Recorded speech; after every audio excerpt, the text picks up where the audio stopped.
Listo, entonces, buenos días muchachos. Bueno, el día de hoy les vamos a hablar de la segunda parte de escribir a través del currículum. En este orden de ideas, pues dividimos la presentación en 5 partes. Pues cambiar la diapositiva, por favor. Primero les vamos a hablar un poco del concepto, de lo que significa escribir a través del currículo, luego un poco de historia. En un segundo momento vamos a ver cómo se lleva este movimiento a través de los niveles de escolarización. En un tercer momento les vamos a hablar sobre las teorías de género discursivo y de la actividad. En un cuarto momento, pues vamos a brindar un espacio de reflexión en torno a lo que ya hemos dicho. Y finalmente vamos a cerrar hablando un poco de los problemas actuales en cuanto al proceso de escritura. Bueno, ¿qué es escribir a través del currículo? Este es un movimiento programático y pedagógico orientado pues a cambiar las prácticas lúdicas y aumentar el interés por la escritura y la producción de escrita dentro de todas las asignaturas, no solo por parte de los estudiantes que están en ese proceso, sino de los mismos profesores de cada área disciplinar, ¿listo? También podemos hablar que es de un movimiento de apoyo sistemático a las instituciones y de conocimiento que busca pues que haya una mayor cantidad de producciones escritas y de mejor calidad. Ya como todo movimiento, siguiente diapositiva, por favor. Como todo movimiento de iniciativa, pues tiene una historia. La historia de escribir a través del currículo se puede vivir en 3 momentos. El primer momento nos remonta más o menos al siglo XIX hasta 1970, específicamente Estados Unidos. Acá tenemos que tener en cuenta que pues la universidad en esa época era como una representación de estatus y pues a la universidad solo asistían personas que hacían parte de la élite pues religiosa o eran hijos de personajes políticos importantes, ¿no? Que permitió la creación o la estructura, el crecimiento y el perfil demográfico del movimiento escrito a través del currículo. Bueno, que ya la universidad, pues a medida que iban pasando los años, ya no solo se dictaban las artes liberales, la retórica, la memorización, sino que la universidad se fue abriendo posibilidades o ofertas a otras materias como fue la economía, la agricultura, arquitectura, etcétera. Con una mayor cantidad de ofertas por parte de las universidades, pues creció también el número de personas que querían ingresar a la universidad, ¿sí? Con ese ingreso mayor de personas, pues las universidades tuvieron que mirar, bueno, ¿qué filtro ponemos para pues que estas personas puedan ingresar a la universidad? Ellos se dieron cuenta que la mayoría de las personas que ingresaban a la universidad tenían graves problemas a la hora de escribir o tenían problemas de habilidades de escritura. En ese orden de ideas, Harvard principalmente pues colocó la prueba de admisión para la universidad que consistía en una prueba escrita, un ensayo, y tras muchos intentos, no solo en esa universidad, sino en otras universidades, se dieron cuenta que definitivamente las personas salían mal preparadas del colegio. Ya teniendo en cuenta pues esto, lo que se hizo fue proceder de 2 maneras. En las universidades, en todas las universidades se implementó un curso de escritura general eh, para comienzo de cada carrera, en donde pues sí se hablaba generalidades de lo que era un ensayo argumentativo, un ensayo expositivo, etcétera. También se hizo pues un ajuste al currículo o a la estructura de las escuelas porque se suponía que pues la escuela te preparaba para la universidad. Entonces se abrió una nueva gama de materias en torno pues a especializaciones o posibles especializaciones de las personas que iban a ingresar a la universidad. También durante todo este proceso se hicieron varias preguntas. La primera, eh, ¿es responsabilidad netamente del área de español o de inglés el proceso de escritura de los estudiantes? La segunda, ¿esos cursos que dictaban en las universidades eran lo suficientemente intensos o eficientes como para que mejorara el proceso de escritura? Y pues ante todo esto se evidenció muchos movimientos, como fueron movimientos de las comunicaciones, evidenciaron que esta problemática pues no se podía resolver solo respaldándose de los profesores de área inglesa o de literatura, ya que pues ellos no podían abarcar lo que se veía en todas las disciplinas. Entonces, que lo que procedía ahí era que los profesores de inglés trabajaran en conjunto con profesores de otras disciplinas y de una u otra forma les brindaran pues capacitación o ayuda para que ellos desde su propia área, por ejemplo en sociales, no solo enseñaran acerca de hechos históricos, sino que le enseñaran a los mismos estudiantes a cómo argumentar o organizar dichas ideas para exponerlas a un público. Ya con esto, pues ya se cimentó el movimiento. Ya para 1960 y 1970, encontramos que se llevaron a cabo unas reformas británicas que fueron traídas a Estados Unidos. ¿En qué consistían estas reformas británicas?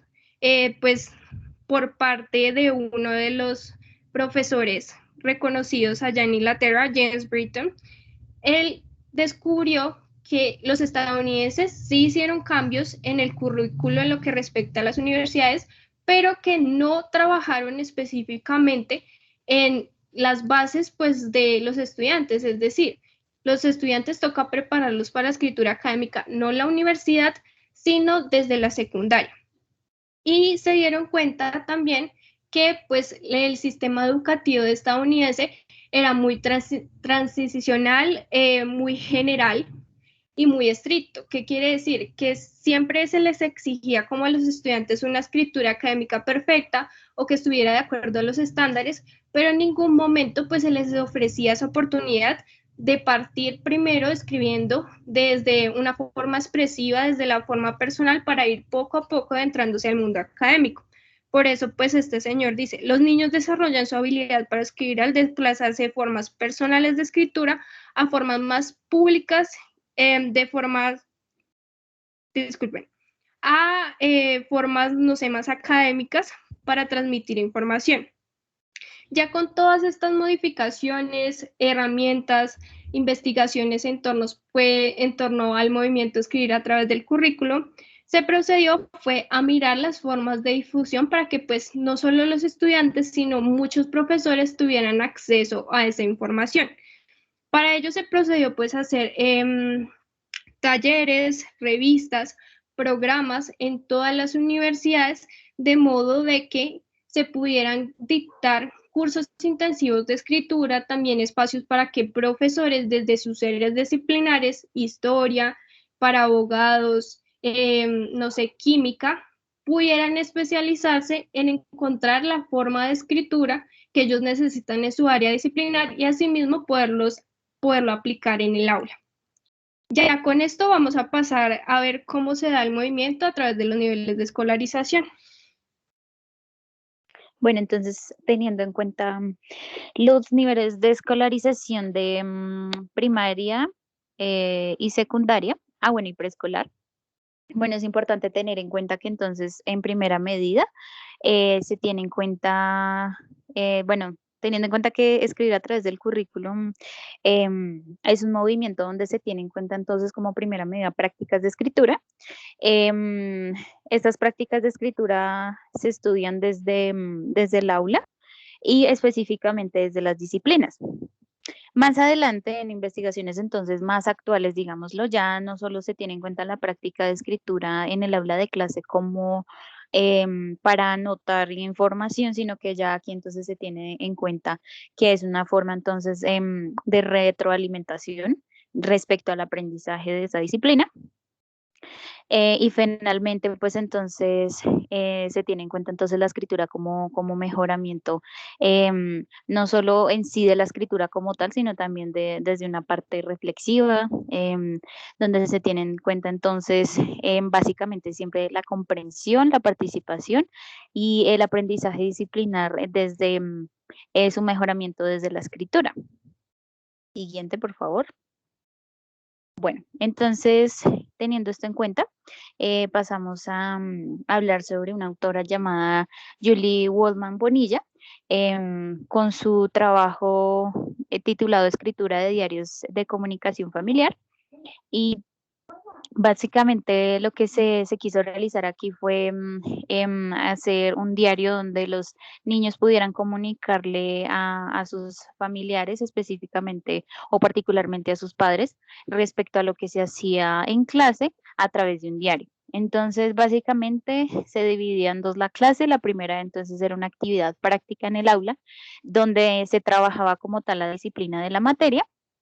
Y seguido a esto, entonces, se dejaba a los niños que hicieran la escritura del diario.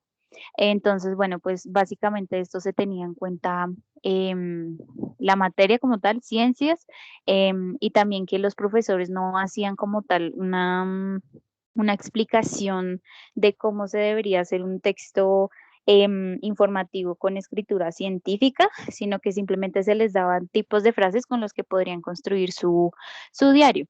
Los resultados entonces encontrados como primera medida fue que los niños eran capaces entonces de realizar textos originales con características propias de los géneros discursivos, tales como el informe científico, la explicación e informe de experimentos, teniendo en cuenta pues la disciplina que se tomaba en la clase, y también teniendo total cuidado de estructuras textuales, opciones léxicas y formas gramaticales, podríamos decir, adecuadas u óptimas para la escritura del diario. Siguiente, por favor.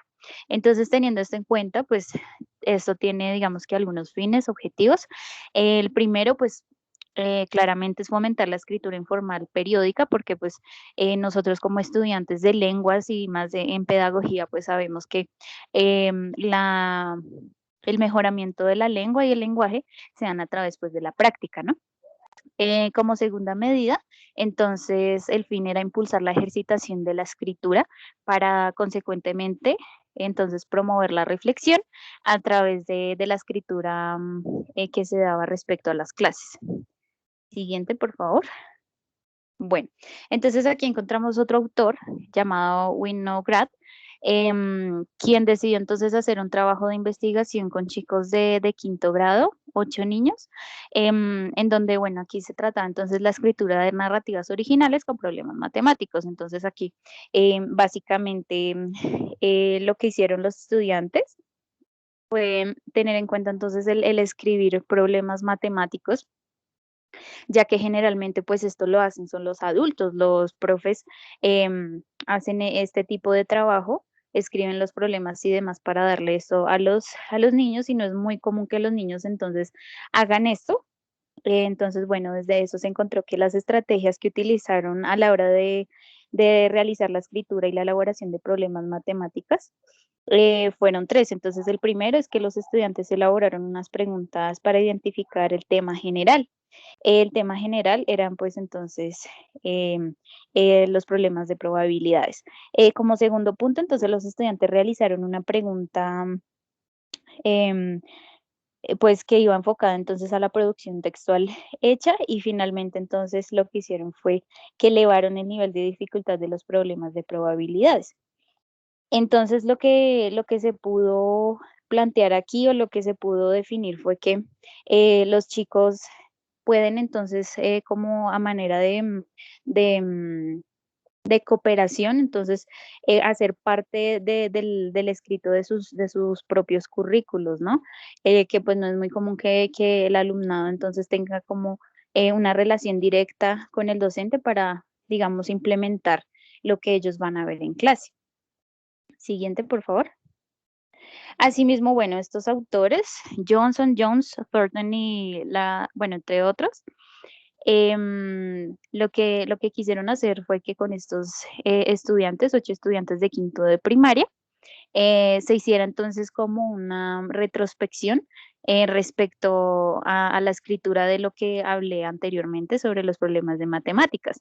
Entonces aquí lo que se quiere básicamente es que los chicos hagan un análisis antes y después de, de haber escrito los problemas matemáticos. Entonces, básicamente lo que se encontró aquí fue que los chicos lograron entonces hacer una descripción de ideas y razonamientos personales sobre el tema. Entonces, aquí desde los razonamientos personales se puede ver cómo entonces los chicos no solo escriben desde la disciplina, sino también desde la retrospección y consecuentemente desde la reflexión de este tema. Encontraron también mejoras en cálculos de probabilidad y habilidades de escritura. Es decir, que aquí no solo se encuentra entonces el hecho de mejorar en el área de disciplina que es las matemáticas, sino que también a través de la práctica sus habilidades de escritura mejoraron. Esto ocurrió a los 5 estudiantes de los 8 que hicieron esta actividad y finalmente, aunque estos autores, pues sabían que tendría que haber un relacionamiento entre los dos tipos de representación de escritura, es decir, los números y letras, no pensaron que los resultados fueran tan grandes, es decir, que el relacionamiento fue muy estrecho en estos dos tipos de representación de escritura. Y finalmente, entonces, como conclusión, se tuvo en cuenta que de esta manera, desde la práctica y desde cada disciplina de español o, bueno, lengua castellana, matemáticas, ciencias y demás asignaturas, no solo se mejora la habilidad de la escritura, sino que también hay mejoras dentro de la disciplina en el aula de clase.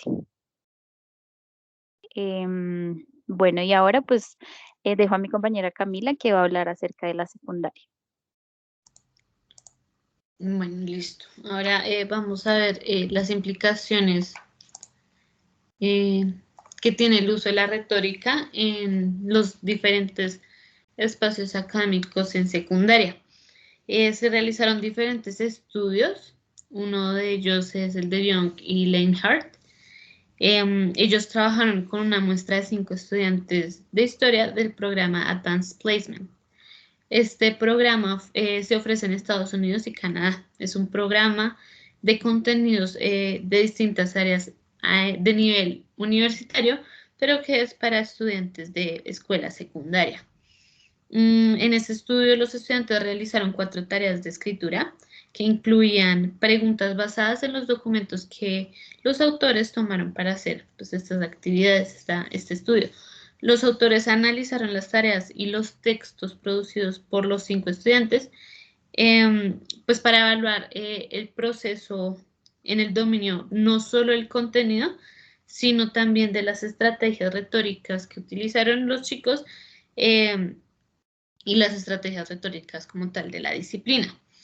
Los autores señalaron que las prácticas utilizadas para que los estudiantes participaran en el campo de la historia, pues sí contribuyen al desarrollo de las habilidades complejas de escritura e incluso cuando estas no son objeto de enseñanza explícita, cuando no es como que se le tome mucha importancia a la escritura en estas asignaturas. Sin embargo, ellos argumentan que debido a las escasas oportunidades que tienen los estudiantes de escribir en clase, pues ellos deben esforzarse aún más por escribir sus posturas y explicaciones sin ayuda, digamos, de una supervisión previa o de unos modelos previos. Ahora bien, encontramos otra investigación de la autora Olga Dist. Ella realizó una investigación cualitativa de 3 cursos de escuela secundaria para analizar cómo la interacción entre el habla y la escritura influye en el aprendizaje. Este estudio presenta un modelo dialógico de enseñanza y se tuvo en cuenta 2 grupos estadounidenses de diferentes asignaturas. Por un lado, historia estadounidense y por el otro, historia europea, del mismo programa que mencioné ahorita, Advanced Placement.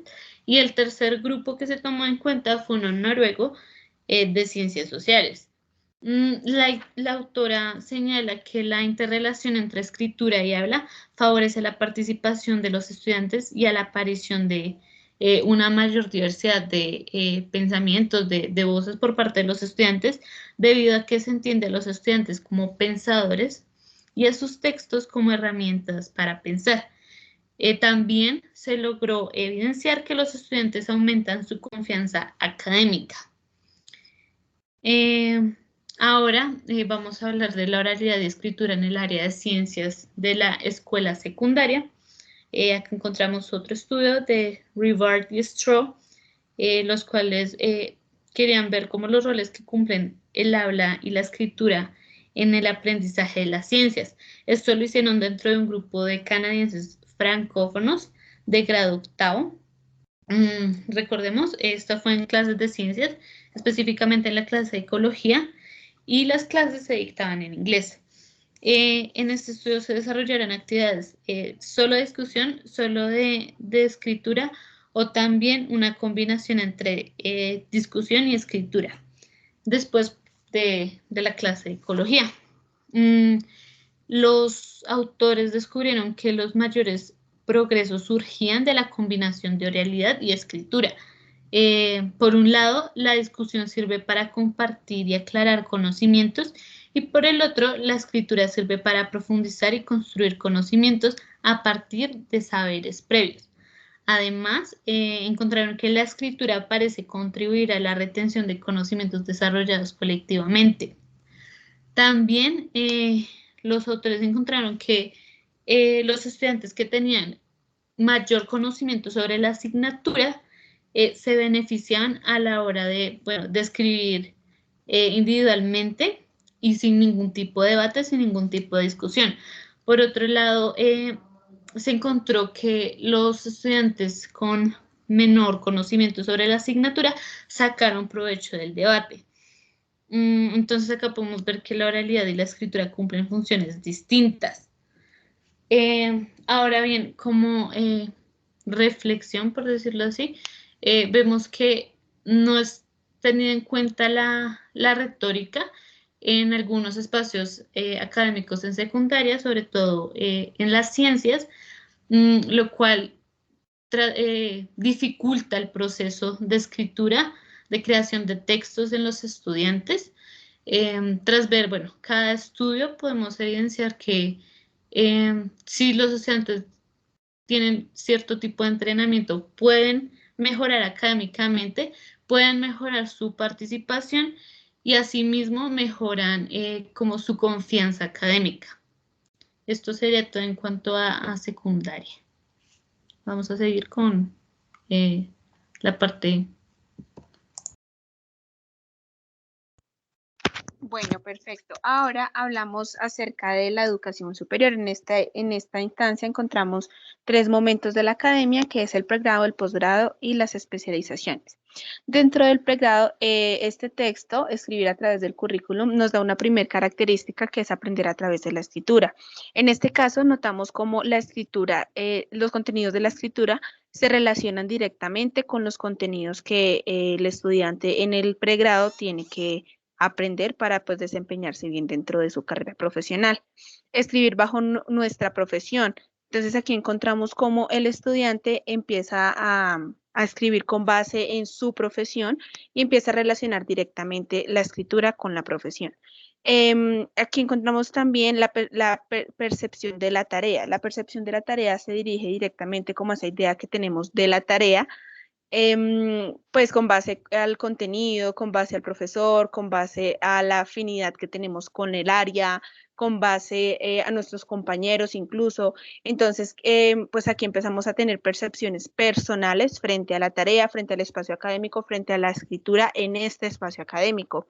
Esta percepción de la tarea va de la mano con las herramientas que debemos de desempeñar y tener a cabo dentro del momento de escribir. Entonces, dentro de las herramientas encontramos un dominio previo de la escritura, pues en este caso saber reconocer pues la estructura que puede tener un texto, ya sea un ensayo, un texto argumentativo o simplemente un párrafo tan siquiera. Finalmente encontramos la relación de nuestra manera de pensar y nuestra profesión. En este punto pues ya vemos cómo relacionamos nuestra manera de pensar con nuestra profesión y lo incluimos dentro de nuestra escritura. En segundo lugar, encontramos los objetivos del estudiante y objetivos del curso. Aquí el autor resalta, digamos, la importancia que tiene la sintonía del estudiante y el curso, ya que al haber sintonía, pues se asegura, digamos, que el estudiante pueda llevar a cabo de mejor manera los contenidos de la clase y también que su aprendizaje sea el más óptimo. En este caso encontramos los objetivos del docente y la perspectiva disciplinar del estudiante. Los objetivos del docente, pues bien, como lo dice, tiene referencia como tal a lo que el docente quiere llevar a cabo dentro del área y cómo esto tiene como tal una perspectiva disciplinar dentro del estudiante, ya que los objetivos de las áreas no son iguales, no son los mismos, van más de la mano con los objetivos del profesor. Una cosa son los objetivos del profesor y otra cosa son como tal los objetivos del área. Estos siempre tienen alguna incidencia, ya que pues el profesor es el que dirige como tal la clase. Encontramos los diferentes objetivos durante el proceso de escritura, ya que de esta misma manera tiene incidencia el hecho de que los objetivos de las clases sean diferentes. Entonces, podemos encontrar una clase en la cual el objetivo de escritura, dentro de la escritura, se enfoque directamente en saber citar, un ejemplo. En otro puede ser, en otra área, el objetivo principal de la escritura puede ser desarrollar un texto con introducción, desarrollo y conclusión. En otro puede ser saber argumentar. Entonces, digamos que aquí notamos cómo hay diferentes objetivos durante el proceso de escritura. También están las percepciones de los estudiantes, el interés del área, en el área, la identidad, carrera y compromiso. Estos se conectan ya que pues van de la mano, digamos, con la identidad, con lo que somos nosotros, cómo se relaciona con nuestra carrera y el compromiso que tenemos sobre ella. También pues dentro de nuestra perspectiva como seres humanos, digamos que se influye, tiene alguna incidencia dentro del interés que tenemos en el área, ya que pues se relacionan, digamos, lo que somos nosotros y lo que esperamos del área y nuestros intereses, por supuesto. Finalmente, encontramos la vinculación con los textos y las posturas en la escritura. Posteriormente, dentro del pregrado, encontramos los estudios sobre profesores y enseñanza de escritura a través del currículum.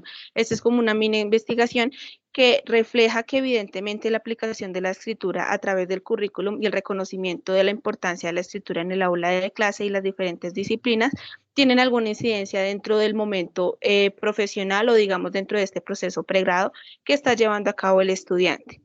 Posteriormente, encontramos el posgrado y las especializaciones. Dentro del posgrado, hablamos de una escritura aplicada a sus disciplinas. Esto quiere decir que ya en un posgrado nosotros nos enfocamos en una sola área, puede ser una especialización educativa o puede ser una profundización, digamos que se está llevando a cabo de nuestra carrera profesional. Entonces, en este caso, las herramientas son diferentes, ya que tenemos un conocimiento previo, que ya es un pregrado que nos da, digamos que, mayores herramientas y también nos permite, digamos que, tener mayor control de la escritura. Adicional, encontramos cómo identificar el grado de conciencia y conocimiento de la disciplina, pues ya siendo, digamos, algo que no es general, sino que nos estamos especializando en algo. Entonces, aquí encontramos un grado de conciencia y un conocimiento de la disciplina que es el que tenemos que llevar a cabo y ejecutar dentro de la escritura. Finalmente, encontramos la combinación de lo personal y lo profesional. En este caso, ya encontramos como una postura que tenemos que tener dentro de nuestro crecimiento profesional, ¿sí? Ya tenemos una postura de lo que somos como profesionales y pues aquí eso ya se empieza a reflejar dentro de la escritura. Finalmente encontramos las especializaciones que son escrituras más construidas. Al tener ya un pregrado y un posgrado, pues entonces vemos una aplicación de conocimientos obtenidos de una lectura que se aplican al momento de escribir. Entonces, en este caso nosotros ya no solo leemos por sí, o sea, ¡jueputa! ¡Perdón! ¡Ah! Esa puta alarma, ¡qué mierda!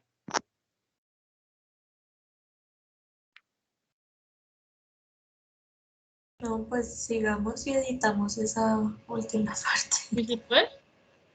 Yo creo que sí.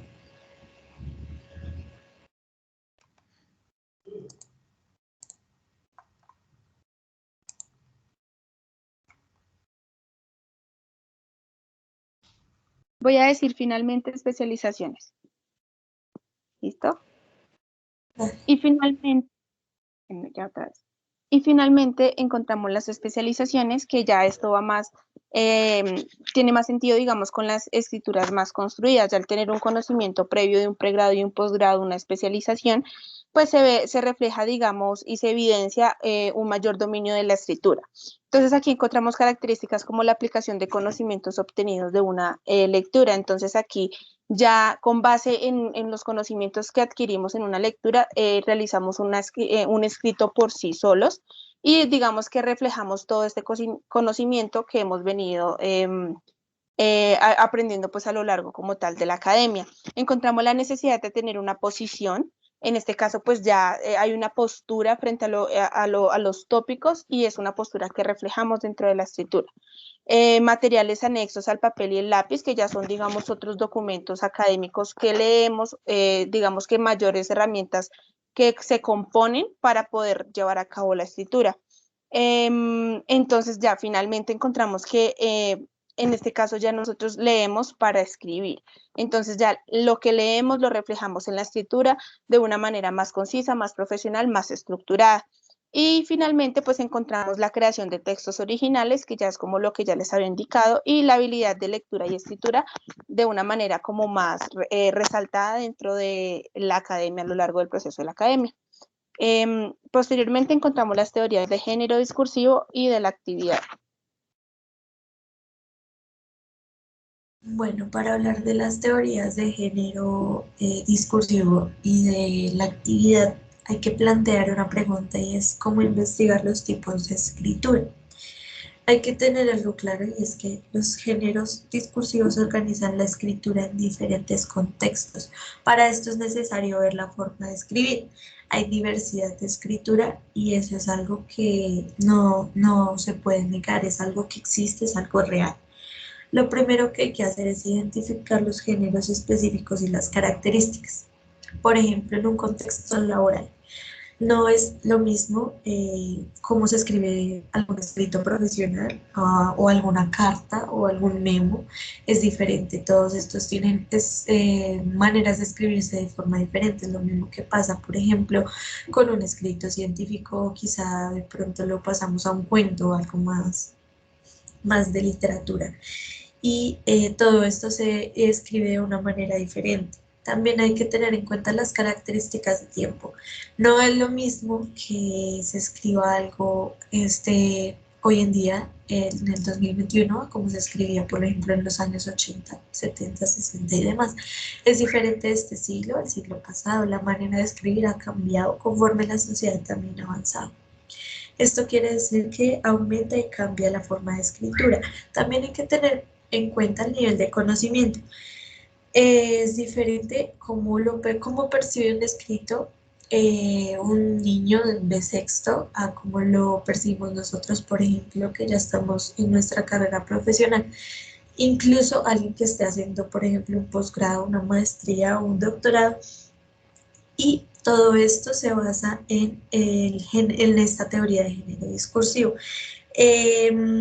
Ahora bien, hay que hablar de, bueno, para finalizar esta partecita es necesario decir que todos los géneros discursivos cambian, que no son fijos, que van variando conforme va pasando el tiempo. Y esta teoría propone las categorías de reconocimiento psicosocial. Estas categorías tienen características sociales e individuales. Sociales porque comparten la enseñanza y la reflexión en un mismo contexto, y son individuales porque atribuyen categorías que influyen en el vínculo con el texto y en su comportamiento con el lector y el escritor, hablando subjetivamente. Es necesario también decir que el género discursivo es lo que las personas califiquen como tal. No hay un estándar, entre comillas, de un género discursivo, sino que pueden haber muchos y varios. Ahora hay que hablar de los procesos psicosociales. Esta es una categorización que ayuda, tiene dos ventajas. Orienta y organiza las percepciones, los pensamientos y las conductas, y provoca similitudes más profundas.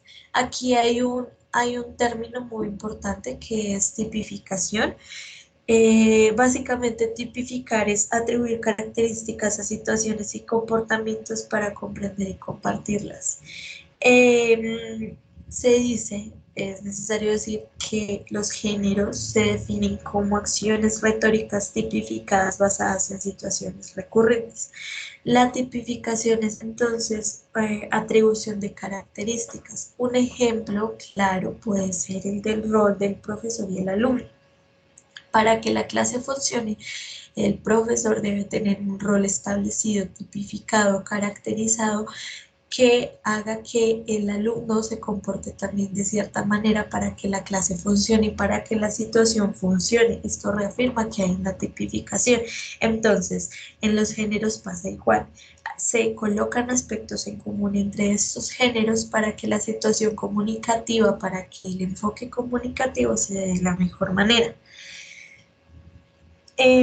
Para finalizar, me gustaría añadir que esto se supone también compartir las expectativas y los presupuestos sobre trabajos escritos. Todo esto para responder la pregunta de cómo se investiga la escritura.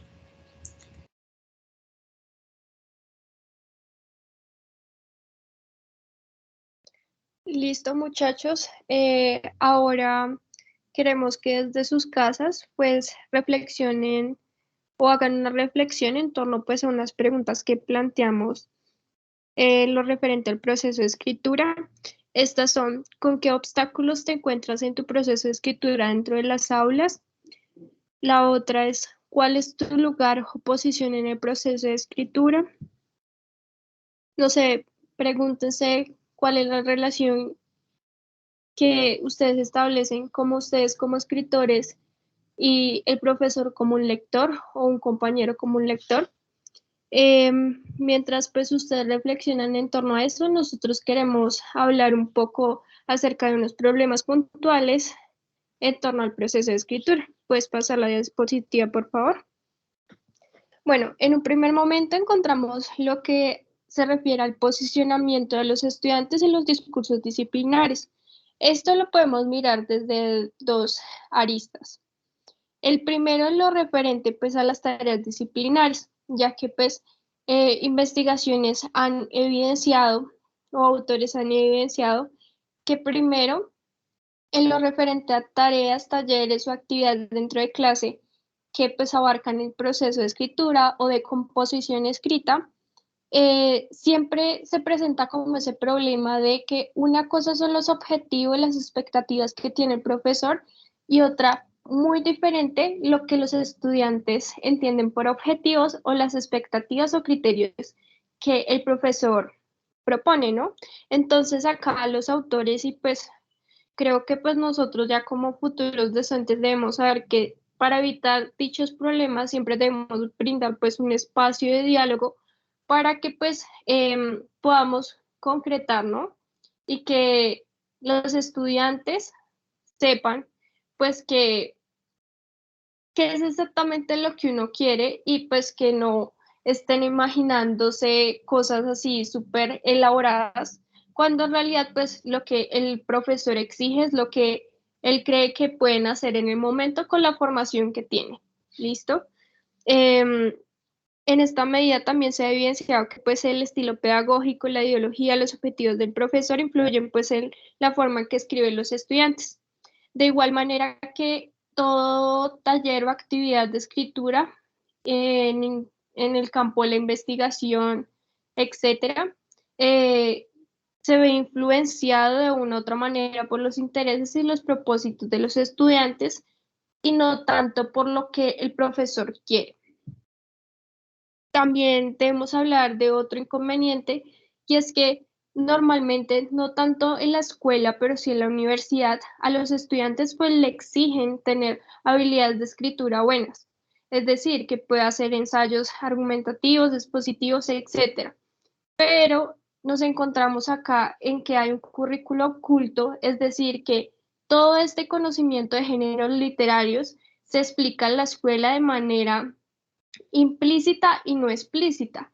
Y esto de una u otra forma entorpece el proceso de escritura de los estudiantes porque pues ellos no saben ni cómo detectarlo ni cómo redactar un escrito como es.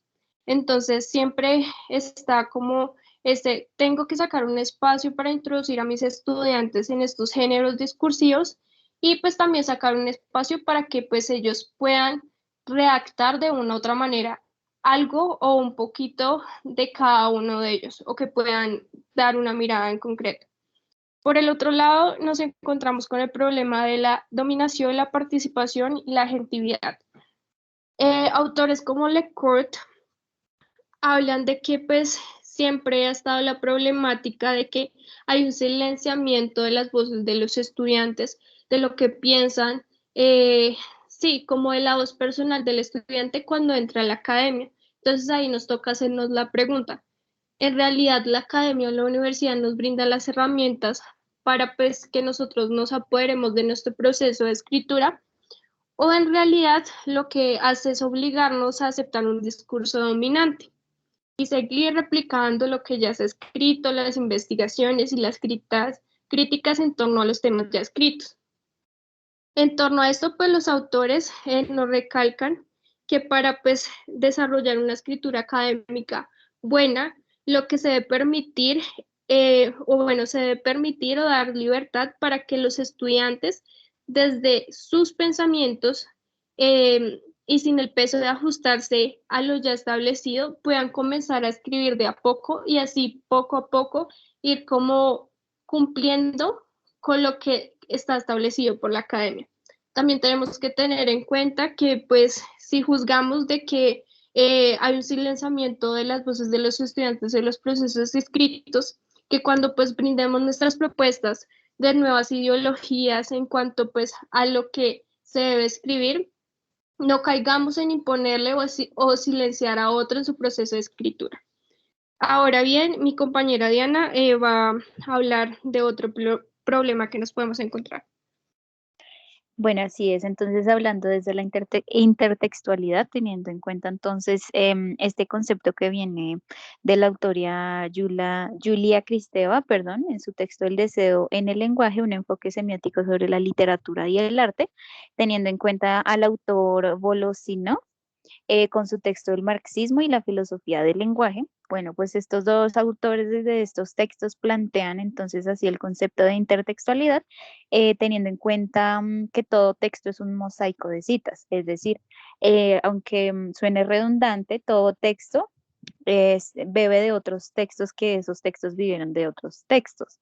Es decir, que a la hora de nosotros hablar sobre la intertextualidad, pues también estamos hablando de que basados en estos autores, que el lenguaje solo existe en la medida en que hayan enunciados particulares, es decir, momentos, historias, relaciones particulares.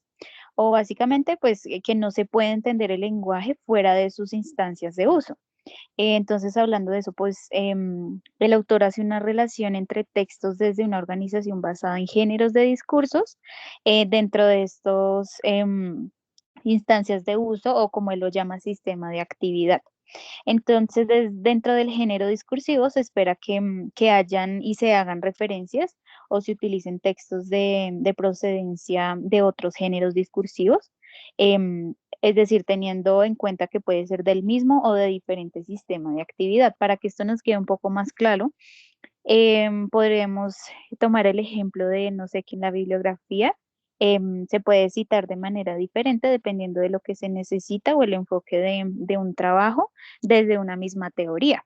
Entonces, por ejemplo, si hablamos de la teoría sociocultural de Vygotsky, no solo lo podemos tomar desde un lado pedagógico, sino también desde la psicología, la literatura, hasta la lingüística. De igual modo, entonces, por ejemplo, con la gramática generativa de Chomsky, no solo lo podemos tomar desde la lingüística, la pedagogía, la psicología, sino también desde la biología, teniendo en cuenta pues su teoría y su enfoque. Entonces, bueno, en el proceso de escritura, hay que tener en cuenta que no todo nos llega, digamos, de la nada. Es decir, por ejemplo, si tenemos la idea de escribir sobre cómo afecta a nuestro proceso de aprendizaje el entorno, pues debemos referirnos a Vygotsky, por ejemplo. Y es así que debemos tomar siempre como base autores. Entonces, en esta medida, siempre es bueno referenciar primero porque debemos tener en cuenta a personas que ya han hablado del tema, em, y las mismas personas pues que han hablado respecto a lo que ha pasado sobre este tema en el transcurso de la vida, del tiempo. Y segundo, pues porque en esa medida enriquecemos, pero también defendemos nuestro punto desde una manera verídica. Entonces, digamos que la intertextualidad lo que nos ayuda es a defender, referenciar, exponer, ejemplificar y apoyar nuestras nuevas propuestas o propuestas basadas en algunos teóricos. Digamos que aquí la problemática muchas veces es que llegamos a la universidad sin saber respecto a la intertextualidad y cómo manejarla a la hora de referenciar. Entonces, es importante tener esto en cuenta desde la educación media para que a la hora que lleguemos entonces al proceso de educación superior, por decirlo de alguna forma, no lleguemos de una manera, digamos, como perdidos, sino que ya tengamos una base respecto a esto. Es importante entonces que los estudiantes empiecen a ver la importancia no solo de conocer los cánones, que si bien es bien importante los cánones, también es importante que nos enseñemos, por ejemplo, a no dejar de lado o no subestimar o ver por debajo a trabajos, ya sean, no sé, compañeros egresados de universidades que han hecho investigaciones sobre el tema que estamos trabajando. Entonces, digamos que la problemática que podemos ver es que tal vez, bueno, primero, pues no se tiene mucho conocimiento de la intertextualidad a la hora entonces de ponerlo en nuestro trabajo, teniendo en cuenta que esas ideas puede que otra persona ya hubiera investigado sobre el tema y es bien importante reconocer el trabajo y también reconocer que a autores antiguos, ¿no? Y asimismo otra problemática, pues que muchas veces no citamos a la hora de hacer un trabajo, digamos, trabajos de investigación de compañeros egresados y pues es bien importante, así como reconocemos los cánones y teorías que son bien importantes, también reconocer el trabajo que se está llevando a cabo aún, porque esto hace que dentro de la intertextualidad haya una línea de continuidad, donde entonces si el compañero dejó cierto punto en su investigación, nosotros podamos seguir desde ese punto, desde teorías y demás. Bueno, ahora mi compañera les va a hablar acerca de la retórica. Bueno, ahora vamos a hablar de la retórica de la economía y la retórica de la investigación y de la retórica de la ciencia. Bueno, se podría decir que se tiene esta percepción de la retórica y las ciencias o la economía son disciplinas totalmente ajenas, pero no, se puede ver que el lenguaje cumple un rol en la economía e investigación. Se creó un movimiento, se llama el Movimiento Retórica de la Investigación. Este fue desarrollado por un grupo de académicos en ciencias sociales interesados en investigar las prácticas retóricas de sus respectivas áreas para ampliar el alcance de estos conocimientos. Hay diferentes autores, entre ellos McCloskey, señala en su libro que la economía es retórica, al igual que otras ciencias como lo es las matemáticas, la biología y la física. Se puede usar la retórica en la economía como un espacio de persuasión donde se lleva a cabo un trabajo de argumentación, más no de pruebas, sí, se hace uso del lenguaje para alcanzar fines que ayudan a este tipo de disciplinas. En su libro La retórica de la economía, muestra cómo el uso de la retórica por parte de diferentes economistas aporta un mejor poder de convencimiento y que se debería articular la concepción del método científico e involucrar más la retórica en el campo de la economía. Es así que diferentes economistas y autores han tratado como de relacionar más este rol del lenguaje en estas disciplinas que, bueno, es como no tan común ver este tipo de relación, poder articular la retórica y las matemáticas o la física. Este movimiento de retórica de la investigación alcanzó gran visibilidad de un grupo de ciencias sociales, en un grupo de las ciencias sociales, con diferentes publicaciones, entre ellas 22 ensayos por economistas, historiadores, sociólogos, antropólogos, filósofos, también profesores de retórica, en cual dejan ver que la retórica es más que una función decorativa, sino que cumple como tal una función en estas disciplinas. Ahora vamos a hablar de la retórica de la ciencia. Bueno, para tomar la retórica de la ciencia y más, más específicamente la escritura científica, voy a tomar varios científicos que han hecho escritos científicos. Uno de ellos es Charles Darwin. Él argumentaba usando verdades obvias. Él usaba términos simples de la época, tomando un estilo retórico del no estilo. Este estilo, pues, trata básicamente de no tener estilo ni persuasión. Alan Gross decía que la ciencia es una iniciativa retórica y que era necesario la creación de la retórica de la ciencia como una disciplina académica legítima. Steve Fuller decía que la ciencia era histórica y que era retórica y que el público debía entender esto para permitir una completa participación en la elaboración de las políticas de la ciencia en general. Allí aparecen las figuras retóricas en la ciencia, como la antítesis y la repetición.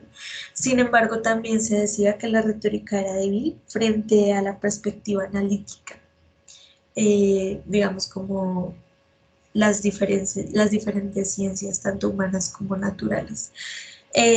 Las figuras retóricas en la ciencia básicamente son formas de pensamiento, son formas de expresión y al final digamos que se encuentran los científicos y los periodistas científicos que explicaban la vitalidad y el pensamiento de la ciencia que se manifiesta en la escritura científica, con con escritos de terminología, representación científica y de la relación entre la ciencia y la literatura. Con esto vemos que la retórica, digamos que no es una parte específica de las ciencias humanas como la lingüística o la literatura, sino que también hacen parte de todo tipo de escritura, toda forma de escritura se puede manifestar en la economía, la investigación en las matemáticas, en todas las ciencias naturales y de la misma forma en las ciencias humanas, como la lingüística, la literatura y las ciencias sociales también. Con esto, para finalizar, la retórica no es solamente, entre comillas, una forma de decoración de la escritura, sino que es usada para manifestar para manifestar las expresiones, las diferentes expresiones de pensamiento. Y listo, muchachos, muchas gracias, eso es todo.